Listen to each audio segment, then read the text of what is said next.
We are surging ahead toward this big god-awful civil war, a hinge for our course. I will land you right in the middle of it today, and also in its memory, and then return to some questions of causation to set up where we go next, which is deeper into the question of where did this war come from? How do we understand it? How have we explained it to ourselves or not? But first, we always need a little help, especially from the poets. It's often said that the Irish and the Scots, when they went to war with each other, when the clans went to war with each other, I don't know if this is true, but it makes a great story. They would always shout, "Spare the poets." Spare them. They have to tell it. Herman Melville is not mostly known for his poetry. Mostly known, of course, for Moby Dick and a bunch of other novels, at least well after he died. But he wrote some fantastic, powerful, haunting poetry, most of it right at the end of the war, 1865 and 66. He was Robert Penn Warren's favorite poet, probably because Melville had such a deep and abiding sense of tragedy. He wrote a poem called "On the Slain Collegians." Not clear he had Yale in mind, but he surely could have. Youth is the time when hearts are large and stirring wars appeal to the spirit, which appeals in turn to the blade it draws. If woman in sight and duty show, though made the mask of Cain, brothers, or whether it be truth's sacred cause, who can aloof remain that shares youth's ardor, uncooled by the snow of wisdom or sordid gain? The liberal arts and nurture sweet which give his gentleness to man, train him to honor, lend him grace. Through bright examples meet that culture which makes never wan, with underminings deep, but holds the surface still its fitting place, and so gives sunniness to the face and bravery to the heart. What troops of generous boys in happiness thus bred, Saturnians through life's tempest led, went from the north and came from the south, with golden mottos in their mouth, to lie down midway in a bloody bed. Woe to the homes of the north, and woe to the seats of the south, all who felt life's spring in prime, and were swept by the wind of their place and time, all lavish hearts on whatever side. Of birth urbane or courage high, armed them for the stirring wars, armed them, some to die. Apollo-like in pride, each would slay his python, caught the maxims in his temple taught. The anguish of maternal hearts must search for balm divine, but while the striplings bore their fated parts, the heavens all parts assign. Never felt life's care or cloy, each bloomed and died an unabated boy, nor dreamed what death was, thought it more sliding into some vernal sphere. They knew the joy, but leaped the grief, like plants that flower ere comes the leaf, which storms lay low in kindly doom, and kill them in their flush of bloom. That's called "On the Slain Collegians." It was Melville reflecting on this idea of unabated boys marching off to war by the thousands and thousands, so many not to return. One was Uriah Parmelee. See his name here on the Yale Civil War Memorial. I wrote a fair amount about him in the book. You can pick up the rest there. Uriah enlisted immediately as a junior at Yale when the war commenced in April 1861. He couldn't wait any longer. There wasn't a Connecticut regiment ready yet, so he went to New York and enlisted.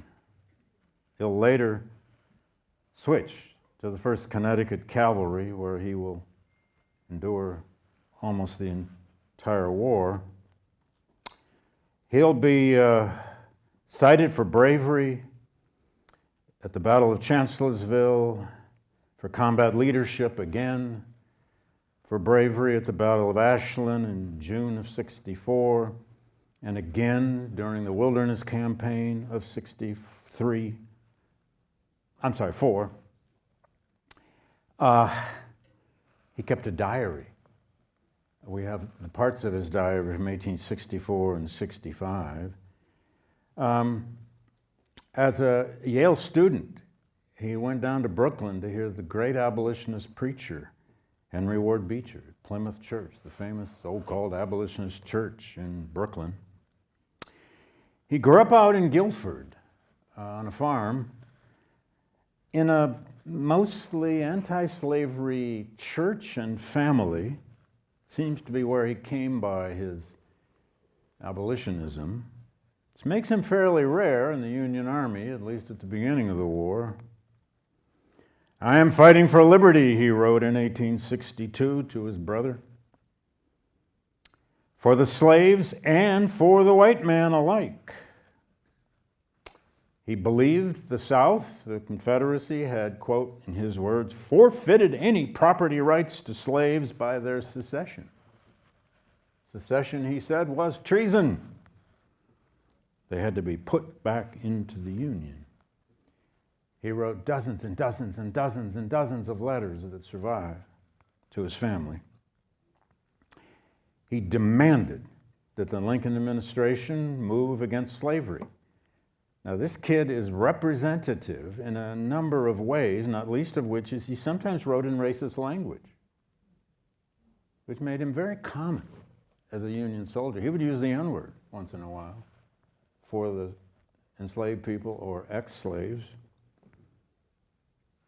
"I am more an abolitionist than ever, right up to the handle. If I had money enough to raise a few hundred contrabands," meaning escaped slaves, "and arm them, I'd get up an insurrection among them. Told the captain I'd desert to do it." That's in '63. Now, that's a lot of chutzpah. Bravado, whatever you want to call it. His bravado began to subside as the years of the war went on, as he became more and more of a hardened veteran, bordering at times on cynicism and terrible loneliness. But his commitment remained mostly intact. He chafed at the slow pace of the emancipation policy, even after it was announced. But after Lincoln's preliminary Emancipation Proclamation, September '62, and the final proclamation, January of '61, he changed his tune about Lincoln. He changed his tune about the war. He was threatening to resign and quit before this. Again, some bravado, some performing going on here for his family getting these letters. Now he could say, quote, "The great heart wound, slavery, has been reached," after '63. Now, his patriotic commitment struggled inside himself as he watched 56% of his cavalry unit, the 1st Connecticut Volunteer Cavalry, 56% died in the war. He became a scribe. He was never actually the adjutant, who was the person responsible for sending home letters to the families of the deceased and so on. But he did a lot of that for his fellow dead men in the regiment. I said he kept a diary. The diary's amazing. On August 1st, 1864, he wrote kindly of one of his mates named Tuttle, who, quote, sings plaintive songs. He is a great deal of company to me. I read Othello to him last night. Parmelee was an intellectual. He used the word. He carried a personal copy of Shakespeare throughout the war. On August 11, Captain Parmelee was bereft, though, 64, that he had loaned his tattered volume of Shakespeare to a comrade named Harrison, he didn't like Harrison so much, who had promptly lost it. And by early 1865, he's without his copy of Shakespeare, which seems to have been almost like a emotional guide for him. The 1st Connecticut was part of General George Armstrong Custer's division, part of the cavalry contingents of Phil Sheridan's army that marched down the Shenandoah, up the river but down the valley, in Western Virginia, as part of the grand strategy, the grand pincer movements. Sherman's army from the south, having conquered Georgia, is moving into North Carolina. Grant's army has Petersburg and Richmond under siege. Sherman's army is coming from the west. They're all trying to, collapse on Lee's army, what's left of it, around Richmond. And he's with his unit when they passed Charlottesville, and he saw Monticello up on the hill. He was angry, though, because the Union troops had burned part of Charlottesville, and he just thought that was wrong. He called it carelessness. On March 4, 1865, he noted that Lincoln would give his second inaugural address that day in Washington. This is in his diary. And he remembered reading Lincoln's first inaugural, March of 61, in a Yale classroom. Or maybe it was his dorm room, forget. Sherman's army kept marching toward Richmond. They crossed the James River, trying to link up with Grant's forces. They actually finally did. They almost cut Lee's army off. And the last entry in his diary is March 30 of 1865. It says, quote, went out alone, seeking intellectual clearness. What mightn't a man do with this state of mind habitually? No doubt yearning. Then diary's full of loneliness, terrible loneliness. But what might a man do if he just could have time to read? Lee had given his army orders to make a stand at all possible costs at a place called Five Forks, just west of Richmond. And after 2 days of pelting rainstorms, all the spring blossoms came out. Parmelee's unit was encamped within easy eyesight of a peach orchard in full bloom, as were the redbud, as were the dogwoods. If you've ever been in this part of Virginia in April, it's glorious. And on April 1st, they attacked at Five Forks. Parmelee did what apparently he often did. He jumped out ahead of his men. They're dismounted. He drew a sword and he leads his men into battle, and he was hit with a cannon shot in the chest and immediately killed. He was first buried in a farmer's yard nearby. Later, the body was recovered. He died in the last major engagement of the war after 4 years. He's on the memorial. I'll come back to the memorial in just a while.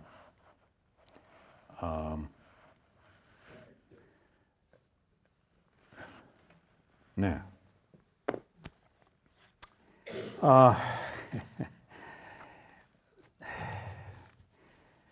when the war came to Yale, I'll explain this in a second, but when the war came to New Haven and Yale, and I will back up into the 1840s and 50s in the next couple of weeks and explain this a good deal more.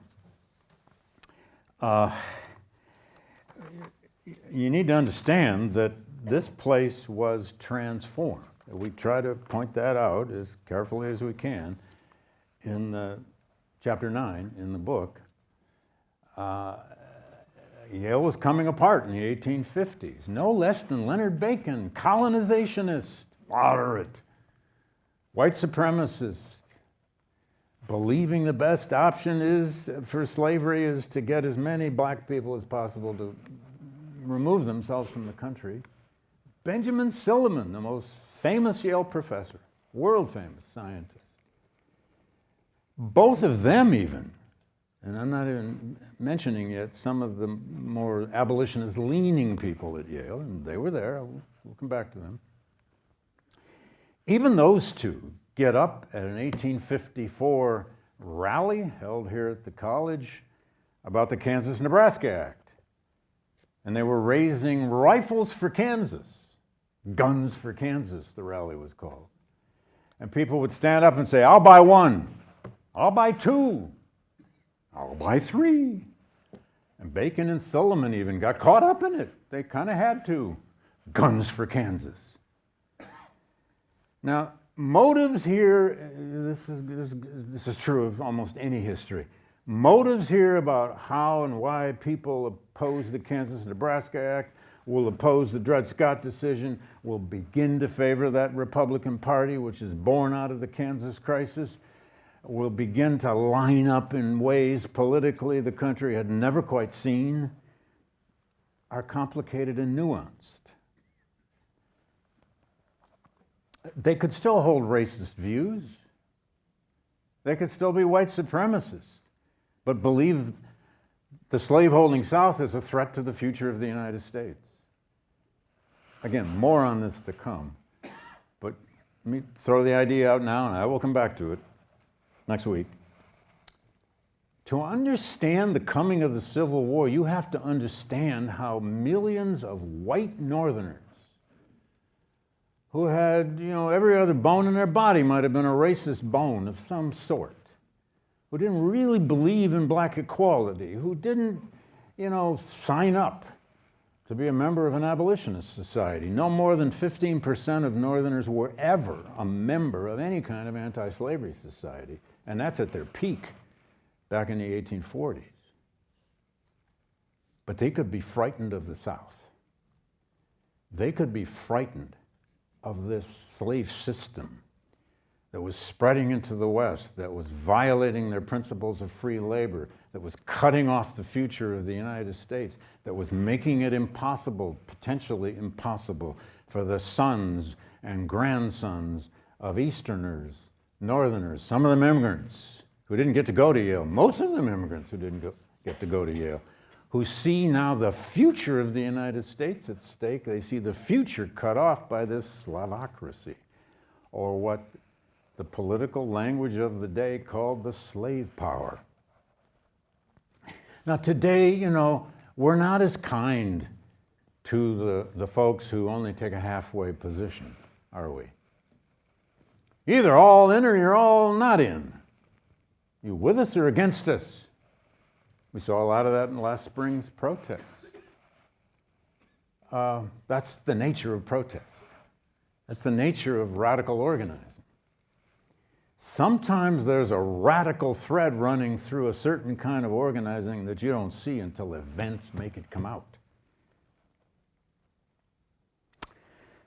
Well, when secession happened, if you think back to the outline here, I mentioned that Theodore Dwight Woolsey, who becomes president of Yale in 1856, and will be president all the way through the Civil War and Reconstruction years, a professor of Greek, a very conservative temperament had he, but he was in his own ways fairly vehemently anti-slavery, but when it came to secession, he was more than vehemently anti-secession. He wrote an essay, a public essay, announced it, gave speeches about it in the winter and spring of 1861. Woolsey said, secession is treason.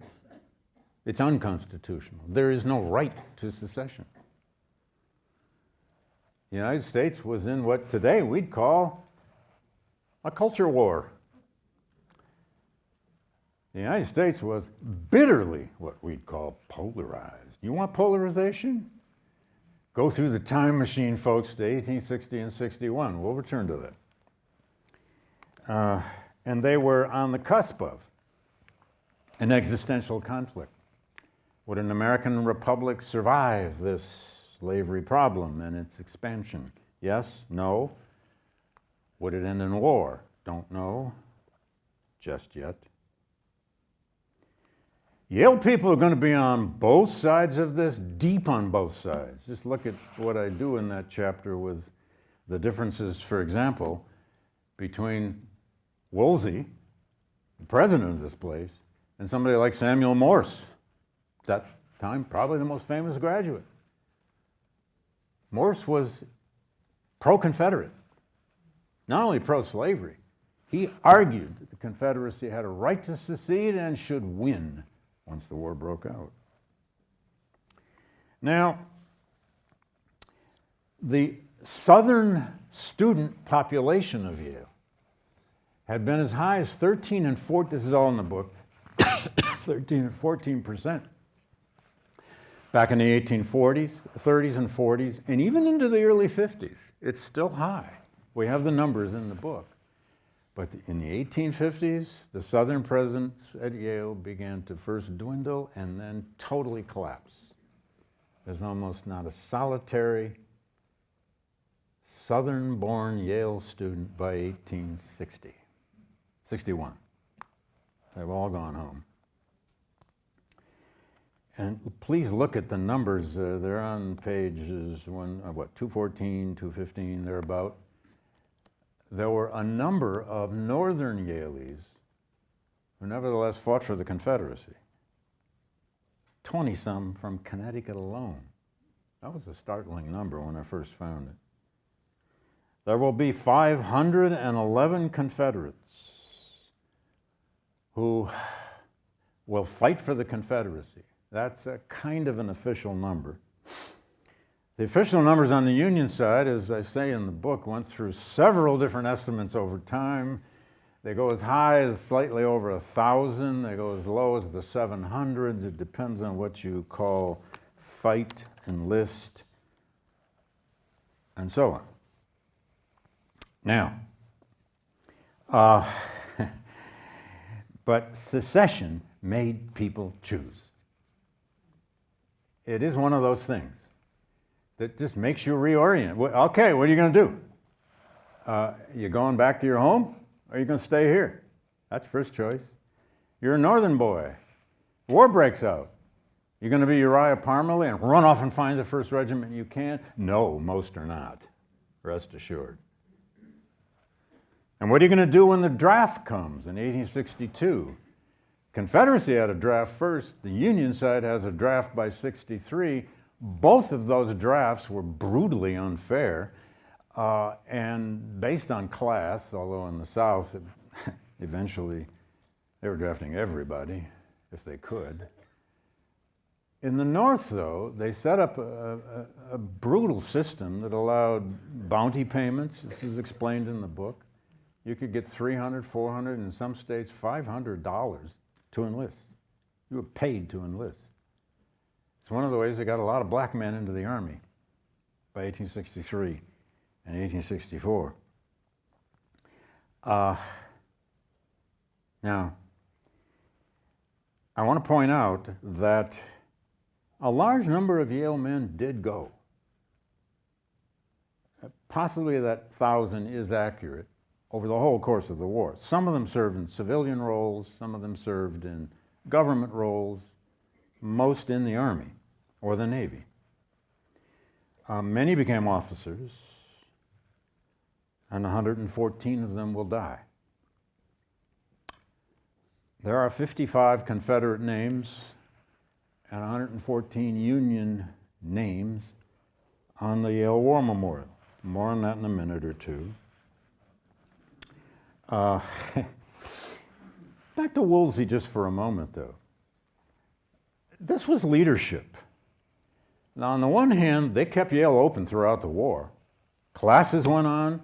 They tried to sustain normalcy. The student enrollment only dipped some, maybe by 40 or 50 out of 580 students before the war.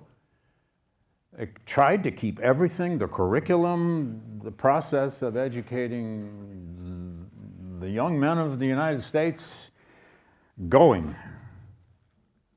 It wasn't so easy. Note this section in the book where I quote from, and I could have quoted from dozens of more. Woolsey gets letters all the time, as college presidents do, from Yaleys wanting to know about their sons. What should my son do? Should my son go? Should my son stay? What if he does go? How can you protect him? Please, President Woolsey. He's my firstborn. Look on page 221, the case of John Thompson, whose father was an 38 or 40 graduate of Yale. John Thompson is a student at Yale. His father dearly does not want him to go. Fathers and sons, the oldest story about war. My dad was a 4.5-year veteran of World War II, but he didn't want either one of his sons to go to Vietnam. It was very complicating for him. This John Thompson, though, said to his dad, I'm going. And he did. And he's on the Yale War Memorial. He died of disease in 1863. This is what Woolsey said about secession. If they must secede, this is important because here he does reflect the abolitionist, generally the abolitionist point of view about this. If they must secede, meaning the South, let slavery try its self-sustaining power for the next half century. It will be an experience for the world's good. In effect, he argued over and over that if the South secedes, it's the doom of slavery. It's the doom of their system. Their system will now be on the line. The United States will have to make war on Southern society. Now, Woolsey, like being a good Yale moderate, though, had to keep saying, he always had to preface all of this by saying, I'm sure we will work it out. However, if they do this, and he's even saying this after secession and the war's broken out, it will be the doom of slavery and the doom of Southern society. This town became a war town. All sorts of regiments were recruited through here and drilled down on the common, not least of which was, and please look for this in the book, the famous 29th Connecticut Colored Volunteers and the 30th. There were 2 Connecticut regiments. Now you must probably know, I'll come back to this in a second. That's Woolsey, by the way. He looks like a professor of Greek, doesn't he? Interesting man. Oh, I'll come back to that and to that. But here, these are 2 men from the 29th Connecticut. Now, here's an assignment for you. I challenge you, I urge you, beg you. Go 10 minutes out Chapel Street. Oh, here's Chapel, right here. Just go 10 minutes out Chapel. Go over that little bridge. It's a place called Cruciolo Park. It used to be called Grapevine Point. You can see all kinds of the oil tanks out there, and you're right along the Mill River where it flows into New Haven Harbor, and Cresciolo Park, which has a big softball field, and some people go picnicking there. It's mostly today a Latino neighborhood. There's a major monument to a black Civil War regiment. It's been there at least 10 years now. The sculptor is Ed Hamilton, the same sculptor who did the Amistad Memorial right here on the green. I've even skipped over that chapter, haven't I? I'm going to come back to it a little bit, though, because that had an enormous influence on, well, on New Haven, at least for a while. But this regiment, Massachusetts was first in recruiting black regiments, the famous 54th and later the 55th Regiment, which they did in early 1863. And that 54th Massachusetts famously was sent to South Carolina by June and July of 63. It's in the wake of Emancipation Proclamation. In the fall, Connecticut authorized the same. This regiment, originally 1,005 men, although when they departed for the South, they only had 600 and some because of sickness and disease rates.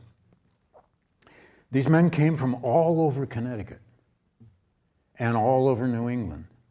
About 60% were from Connecticut alone. And when you go out to the memorial, I didn't want to even show you a picture of it.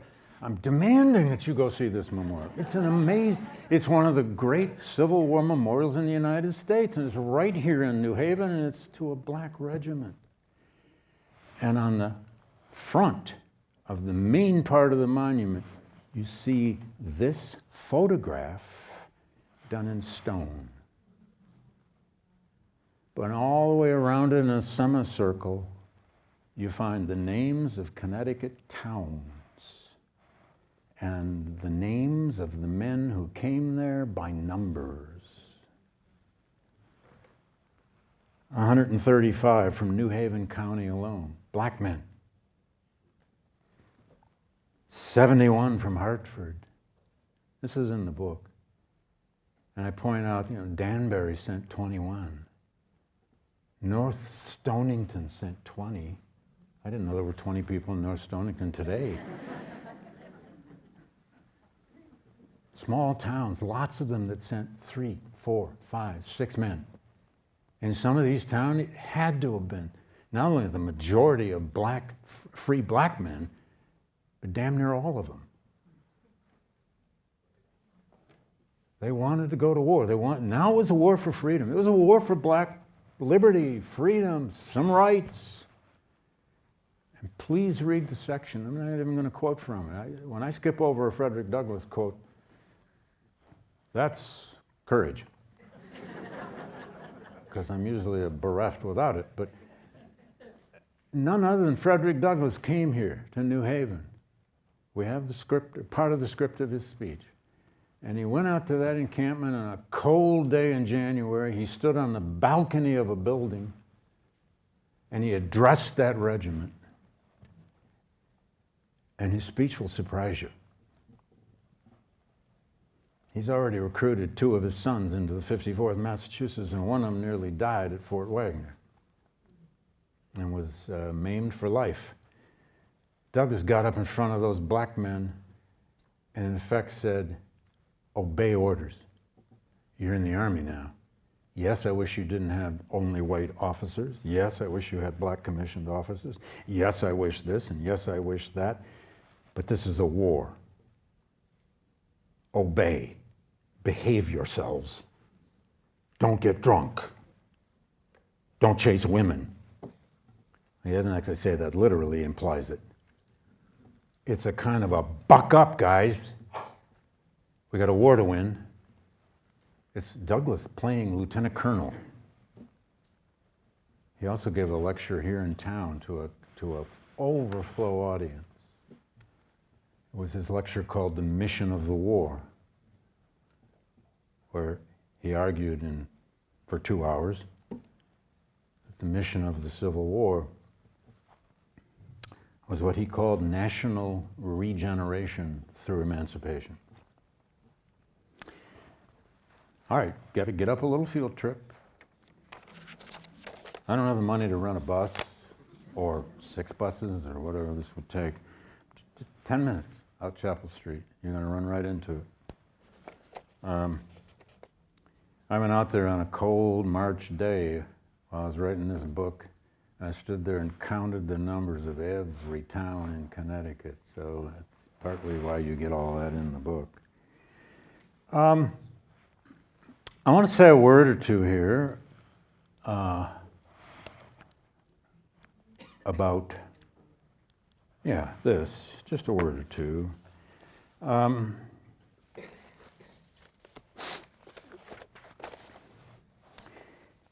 You know, there's been a lot in the press of late, a lot. And some of you have probably followed it, some of you have maybe mercifully avoided it. Is America on the brink of a new civil war? There's been books that come out, like this one, How Civil Wars Start, by Barbara Walter, and How to Stop Them. She's a political scientist. It's one of the books that I think is worth reading. There have been a few books out on this subject. Is America on the brink of civil war, that are, dare I say, kind of cheap, unresearched journalism.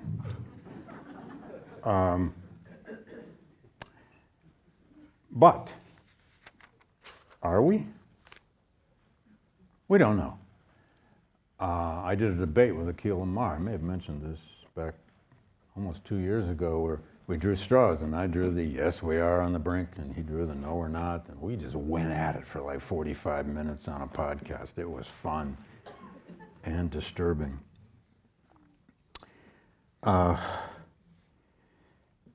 We've had this movie out called Civil War.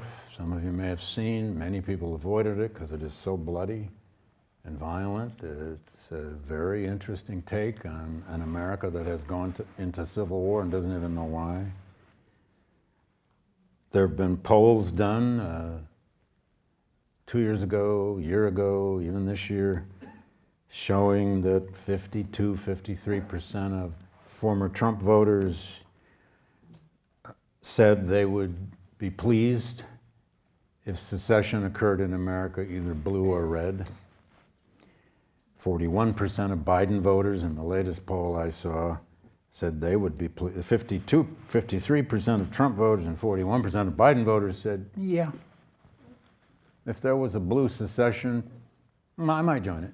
Now, people who say yes to that don't have a clue what secession would mean. They don't know where they're supposed to go and show up for it.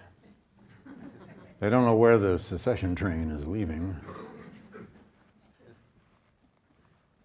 Thomas Edsall, famous political scientist, who's always studying us through statistics, claims that there's no major effective movements to counter our polarization. That's debatable, certainly debatable. Now, Barbara Walter's book, I'll just point this out real quickly and then come back to the larger points. This book, political scientists, what do political scientists do? They make models that are supposed to be predictive. Yeah. Well, the book came out in 2022. She was all over the press. The book became a bestseller. And it's a pretty effective book. She studied civil wars all over the world. All kinds of civil wars, and there are many different kinds of civil wars. Ours is only one of them. She found that civil wars tend to occur when two big things happen. One, they tend to occur when a democracy is backsliding, or an autocracy is on the rise toward democracy. That's when things get tense, fluid, conflicted.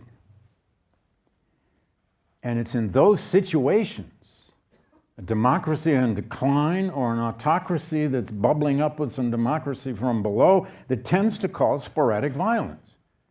Might be low-scale violence. Or secondly, civil wars have tended to occur, at least in modern history, where what she calls identity politics reigns. Identity meaning tribalism, intense nationality, intense us versus them, intense racial identity, intense ethnic identity that comes into conflict. And civil wars break out when these trends become, for different reasons, irreversible, unreconcilable, if not inevitable. And she also has an interesting analysis, as many people do, and the piece I put on Canvas today that I wrote in the Times 2 years ago gets at this explicitly about the coming of the Civil War. These situations tend to have a lot of conspiracy theories. Lo and behold. And conspiracy theories thrive on what? Simplicity. You keep it simple. You got to identify the enemy easily. Haitians in Ohio. What's the problem in Aurora, Colorado? I can't even remember now. Who are those people? Then you got to have evil villains, and the story, that conspiracy story, has to develop from some kind of primordial fear. Fear for the future, fear for the family, fear for basic values, fear for basic mores under threat.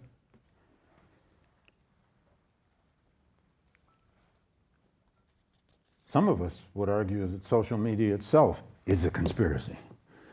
But I don't want to be too out of my own time. Now, enough of Barbara Walter and enough of scaring you, I guess. Let's think for a moment. Oops, is that what I wanted next? Yeah. Okay. And I didn't want him up there. That's a picture there. Okay.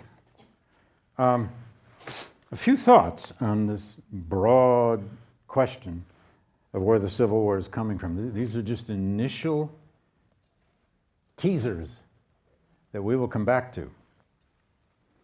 First of all, more on this later, the Civil War comes out of westward expansion. That's not a surprise to anybody. It sometimes is used as an almost complete package, a single explanation. Without westward expansion and slavery's expansion as part of that, no Civil War. There's some truth to that. Secondly, the Civil War does come out of constitutional crises, big ones. It leads people to argue, at least on one side, that it was all about states' rights. It's all about that idea of state sovereignty. Well, it was to a degree, but every time you hear somebody use the states' rights argument, simply ask, states' rights for what? State sovereignty in the interest of what? Of what cause? Of what interest? States' rights is just a doctrine. A doctrine by itself sits inert until people use it. The United States had two constitutions from the beginning, many argued. One pro-slavery and one anti-slavery. More on that later. We had a pro-slavery constitution from the beginning. That's the one you mostly learn about. 3/5 compromise and all those compromises that sustained slavery. And most of the founding most of them weren't actually slaveholders, but the big ones were.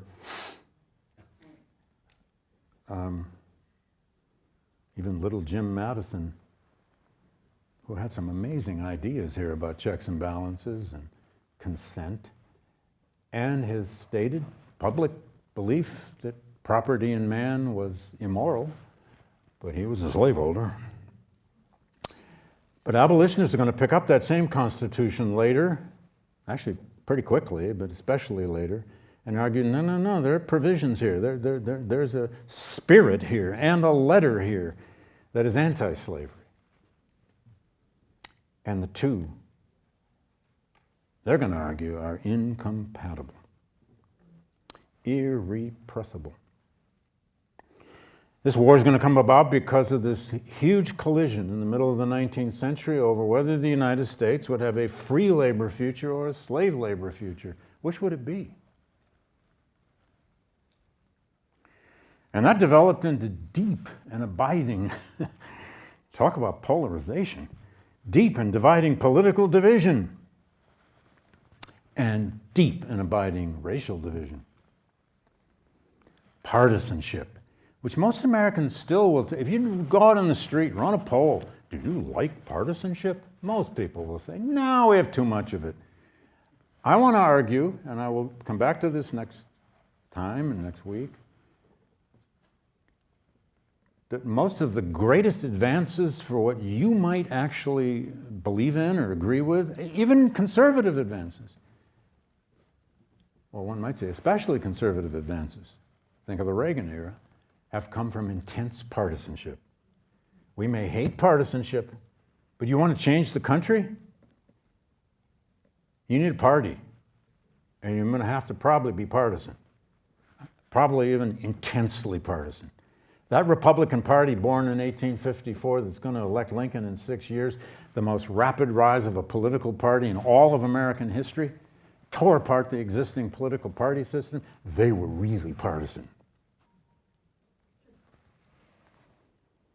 And then there's abolitionism. It's as old as the late 18th century. It really gets to traction and gets on its feet by the 1820s, 30s, 40s. It was always more significant and influential than its numbers, more powerful than its numbers. It has a radical wing, it has a political moderate wing, it has many wings and stages. We'll come back to some of that. And last but not least, conspiracy theories, folks. The 1850s had two really big ones. We learned our conspiracy theories even earlier with all kinds of religious conspiracies, many of which Timothy Dwight believed in. The Illuminati. Those Catholics were out to control your soul.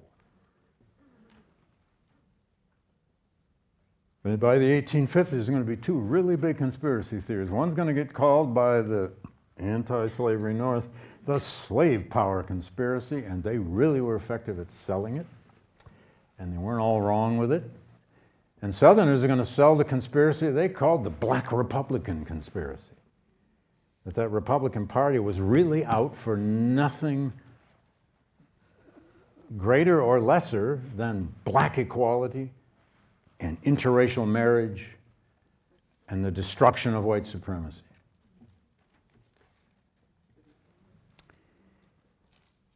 And when Lincoln got up in 1858 to announce his candidacy for the Senate, in Illinois against Stephen Douglas, he gave a famous speech known to history as the House Divided speech. That speech was two things. It's Lincoln in 1858 saying, this country cannot long exist, half slave and half free. I believe it will become all one or all the other. It's biblical language, biblical phrasing. His audience understood it immediately. We cannot endure half slave and half free. That's on the first page. He leaves the prose poetry of that incredible speech. He leaves it after page one. The next 7 pages of that speech, and you'll be reading it, is an argument against the Dred Scott decision. It's an argument against the Supreme Court decision. It's an argument to mobilize the North against a Supreme Court decision. I wrote an op-ed recently arguing that Kamala Harris should become the candidate of the Democratic Party before it happened. And I argued what obviously has not happened and it won't happen. I argued that she should pick up the House Divided speech and take it on the road. We're a country divided. We're half something and half something else. Use it. Show that when you're divided, half slave and half free, half blue and half red, half MAGA and half whatever the Democrats are, you don't want the same result that came 2 years later after the House Divided speech. But they're running a campaign that's not supposed to be polarizing. All right, I'm going to end by saying Oh, have a minute. The United States had ruins at the end of the Civil War. I'll come back to that. They had ruins, like this in Charleston. Charleston was in total ruins for about 20 blocks up from the harbor. Americans understood mass death by that point. Those who had read some history understood it by other means. And we had Walt Whitman reminding us of the so-called hell scenes,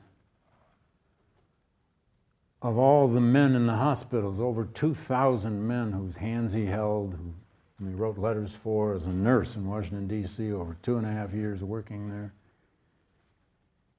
He wrote about the horribly mutilated groaning and moaning of the men as they died. He talked about the lions lapping thirst for blood in this war. He famously wrote in Specimen Days his words, the dead, the dead, the dead, our dead, or south or north, ours all. What's the war about to Whitman? The dead. Now, Whitman would go on.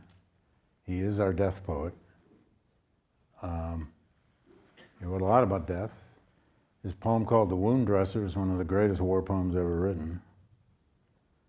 And if you can, read all 51 pages of Song of Myself. Because in Song of Myself, Whitman tries over and over and over and over to define democracy. And finally, in the middle of that poem, not finally, but in the middle of that poem, suddenly a fugitive slave breaks into Whitman's home. A runaway slave just breaks into his house. As though history is just breaking into his poem. And Whitman tells us about watching the fugitive slave's eyes roll with fear and trembling. And Whitman tells us he nursed the chain marks on the guy's neck. And then Whitman returns to musings on democracy, ending with this unforgettable claim that real democracy is me determining that you shall have everything that I have. Now, Whitman wasn't always perfect at doing that.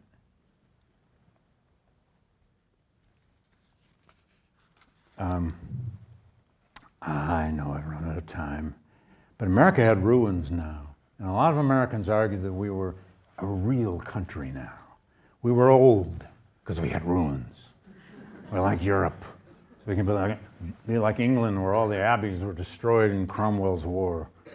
Or better yet, we could be Rome, which is nothing but ruins, layer upon layer upon layer.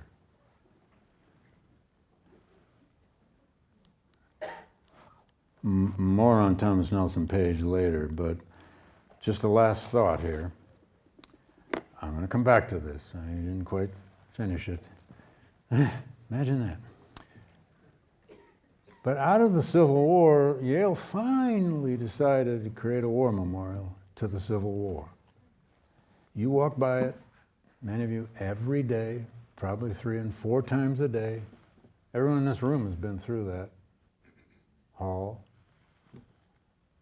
It is the most significant memorial to the Confederate lost cause on Northern soil, done by Yale University, unveiled in 1915, planned for 6-7 years before that, in part because Yale was quite late to creating its Civil War memorial. Many other universities had already done it, but once they got to doing it, it was in part controlled by white Southerners, former Yaleys, and current Yaleys, and a whole lot of Northern Yaleys who essentially agreed with them that the only way safely, carefully, to commemorate that war of horrific bloodletting and over 700,000 dead and the ripping apart of the American nation, the only way to safely commemorate it on its 50th anniversary was to make a memorial nicely to both sides, without the single, not just mention, but even thought of victory or defeat. And with allegories at all four corners, dedicated, go look, to devotion, to memory, to peace, and to honor. Are you against any of those? Can you be against memory? How about honor? No, I don't like honor. Really?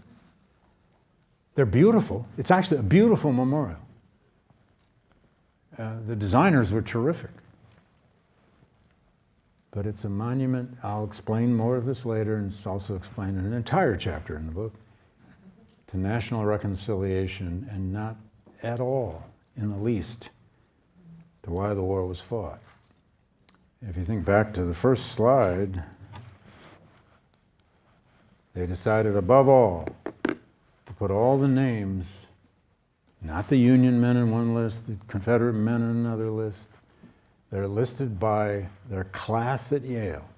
In the upper left corner, their earliest is 1824, and the bottom right corner across the hall is 1867 or 68.